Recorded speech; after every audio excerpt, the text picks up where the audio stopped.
Hello விவஸ், நான் Jose. Chennai Ashok நகரில் ஒரு பாழடைஞ்ச பங்களாவில் இன்ஸ்டா ரீல் எடுக்கணும்னு நிறைய யங்ஸ்டர்ஸ் என்ன பண்ணியிருக்காங்கன்னா, காம்பவுண்ட் வாலை எகிரி குதித்து உள்ளே போயிட்டு ரீல்ஸ் எடுத்திருக்காங்க. அந்த பங்களாவில் நிறைய பழைய ஃபோட்டோஸ் இருந்திருக்கு, பழைய காரு, இதெல்லாம் ரொம்ப பாழடைஞ்சு கிடந்திருக்கு.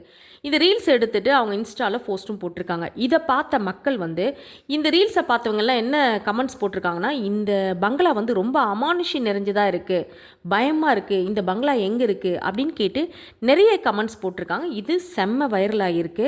இப்போ போலீஸ் இன்வெஸ்டிகேஷன் பண்ணுற அளவுக்கு போயிருக்கு. ஏன்னா இவ்வளோ பாழடைஞ்ச பங்களா இவ்வளோ நாள் ஏன் இப்படியே இருக்குது?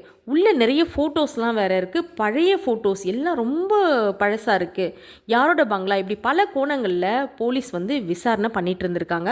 அப்போ தான் சில ஷாக்கிங்கான இன்ஃபர்மேஷன் கிடச்சிருக்கு.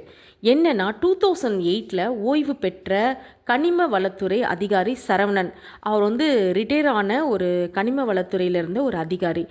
அவர் பேர் சரவணன். அவரும் அவரோட ஃபேமிலியும் இந்த பங்களாவில் தான் ஸ்டே பண்ணியிருந்திருக்காங்க. அவர் சரவணன்றவர், அவரோட ஒய்ஃப் கஸ்தூரி, அப்புறம் வேலை செய்கிற பொண்ணு ஒருத்தவங்க இருந்திருக்காங்க, அவங்க பேர் அன்பரசி. இவங்க 3 பேர் மட்டும்தான் இந்த வீட்டில் ஸ்டே பண்ணியிருந்திருக்காங்க. இவங்களுக்கு குழந்தைங்க கிடையாது.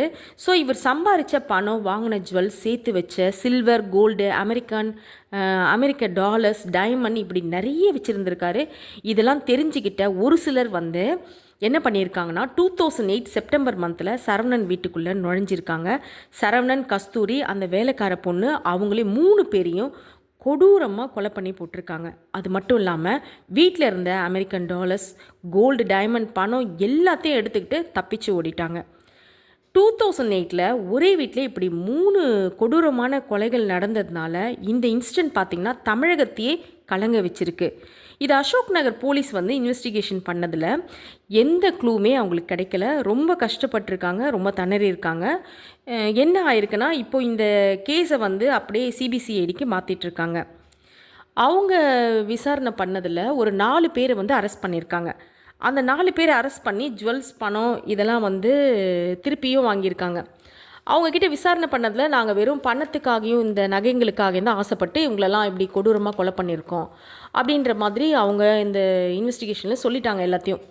2008 இருந்து இப்போ வரைக்கும் அந்த வீடு அப்படியே தான் இருக்குது. ஏன்னா இந்த கேஸ் அப்படியே கோர்ட்டில் இருந்துகிட்டே இருந்திருக்கு. ஸோ அவங்க எப்படி கொலை பண்ணிவிட்டு அந்த வீடை கலைச்சி போட்டுட்டு போனாங்களோ, எல்லா ஜுவல்ஸ் அந்த இதெல்லாம் எடுத்துகிட்டு ஓடினாங்களோ, அப்படி அப்படியே போட்டபடி அப்படியே இருந்திருக்கு. அதே மாதிரியே அப்படியே இருந்ததுனால இந்த வீட்டை பார்த்துட்டு ரீல்ஸ் எடுக்கணும்னு ஒரு ஆர்வ கோளாறில் நிறைய யங்ஸ்டர்ஸ் உள்ளே போயிட்டு பழைய காரு, அப்புறம் நம்மளோட முன்னாள் சிஎம் எம்ஜிஆர் அவரோடலாம் அவர் சேர்ந்து எடுத்த ஃபோட்டோஸ், இன்னும் நிறைய பேரோட அவர் எடுத்துக்கிட்ட ஃபோட்டோஸ்லாம் நிறைய ஃபோட்டோஸ் இருந்திருக்கு. அது மட்டும் இல்லை, அவர் யூஸ் பண்ண ட்ரெஸ்ஸஸ், அவரோட ப்ராப்பர்ட்டி டாக்குமெண்ட்ஸ் இதெல்லாம் பாழடைஞ்சு கிடந்திருக்கு. ஏன்னா கிட்டத்தட்ட 18 இயர்ஸ் ஆயிடுச்சு இல்லையா, அதனால் பயங்கர பாழடைஞ்சு கிடந்திருக்கு. இதெல்லாம் பார்த்துட்டு ஒரு இன்ட்ரெஸ்ட், ரொம்ப ஆர்வம் ஏற்பட்டு இதெல்லாம் எடுத்து நம்ம இன்ஸ்டாவில் போடலாம், ரீல்ஸ் எடுத்து இன்ஸ்டாகிராமில் போட்டால் லைக்ஸ் நிறைய வரும், வியூஸ் செம்மையாக எகிறோம் அப்படின்ற ஒரு ஆர்வத்தால் தான் இப்படி பண்ணியிருக்காங்க. பட் போலீஸ் என்னென்னா வார்னிங் கொடுத்துட்டாங்க அவங்களுக்கு. இனிமே இந்த வீட்டை ரீல்ஸ் எடுத்து யாரும் போடக்கூடாது இன்ஸ்டாவில், அதை மீறி செஞ்சால் அரெஸ்ட் பண்ணுவோம் அப்படின்ற மாதிரியும் அந்த பங்களாவை சுற்றி போலீஸ் காவலுக்கும் போட்டிருக்காங்க. ரீல்ஸ் எடுக்கணுன்றது தப்பு கிடையாது. அதாவது தேவையில்லாமல் இந்த மாதிரி இடத்துலலாம் போய் எடுத்து பிரச்சனையில் மாட்டிக்காதீங்க அப்படின்றதான் என்னோடய பர்சனலான அட்வைஸ். நெக்ஸ்ட் வீடியோவில் பார்க்கலாம். பாய்.